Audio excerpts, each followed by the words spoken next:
We have some training footage of a gunfight between a church security team and an active shooter during Sunday services.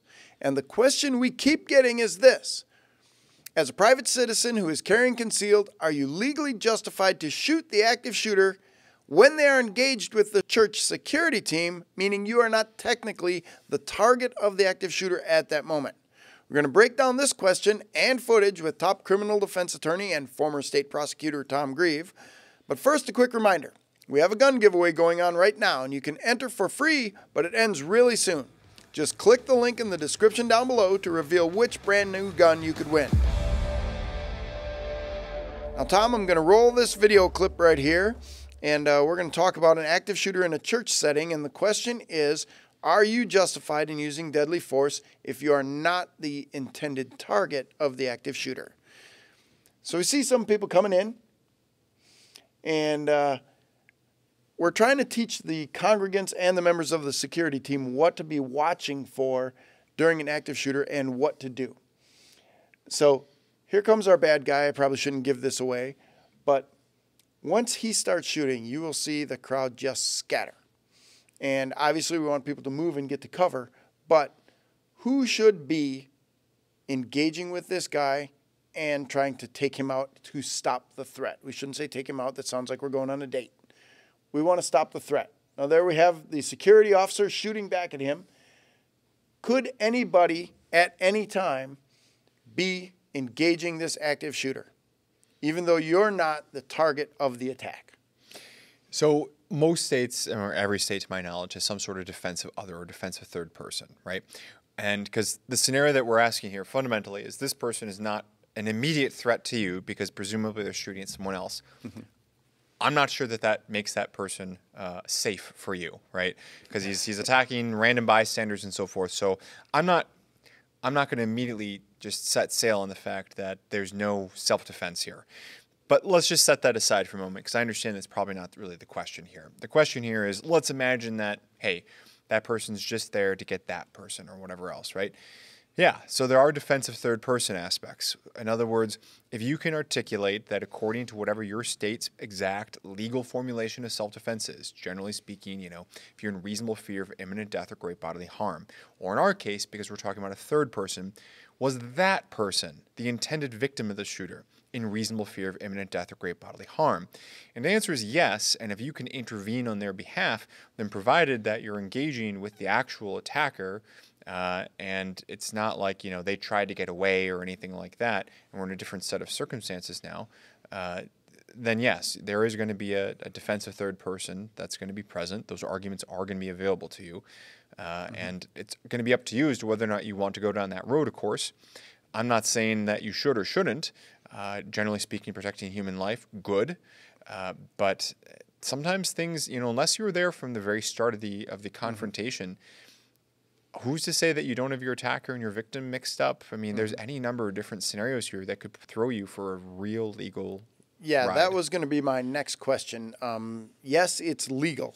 Okay, we can assume that you're intervening to put an end to a threat, to stop the threat of imminent death or great bodily harm. But should you? And there's lots more information that you have to have before you jump into that legal meat grinder of pulling out your gun and shooting. And there's also some tactical questions that people need to answer. If you're in church with your family, do you need to get your family to safety or make sure that they are seeking cover or moving or getting toward an exit? Or do you need to pull out your gun and engage a shooter? And that's going to be a personal question that we can't answer for every single person right here, right now. But again, let's maybe talk a little bit, or have you talk a little bit about the should you portion of doing this, because if you pull out your gun and start shooting, you open up an entirely different set of legal consequences, not just the tactical consequences of getting hurt. Maybe he turns and starts shooting in your direction now, but the legal consequences as well. Right. I mean, look, if you're shooting at the wrong guy, right? So in other words, bad guy comes in with a knife, good guy pulls out a concealed carry gun, and they kind of get into I'm hiding behind this, I'm hiding behind that. If you just walk into a church, your first time there, you don't know who's the stranger, you don't know who's the bad guy. Are you going to identify the right person? What happens if, you know, a member from the church security team, if they're organized and prepared enough to have one, if they produce a firearm, do you know that that's another good guy or another bad guy? So there's going to be a lot of calculations and a lot of rolls of the dice that, you know what, many times it's going to be obvious who's the good guy and who's the bad guy. But other times it's not going to be. And not only do you risk in those scenarios taking an innocent life, but you also risk effectively losing yours both physically because, okay, you shot the good guy, now the bad guy turns around and shoots you, and also legally because, hey, you shot the good guy.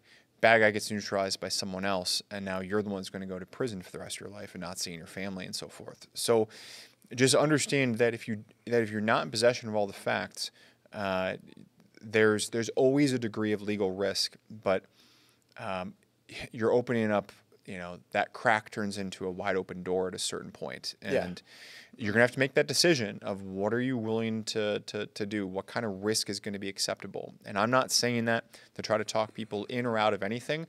I'm saying that to try to get people's minds turning on these issues so that they can try to think about this ahead of time. And you brought up a great point of if you've got family, you know, kids there, do you want to get them out first before you do something?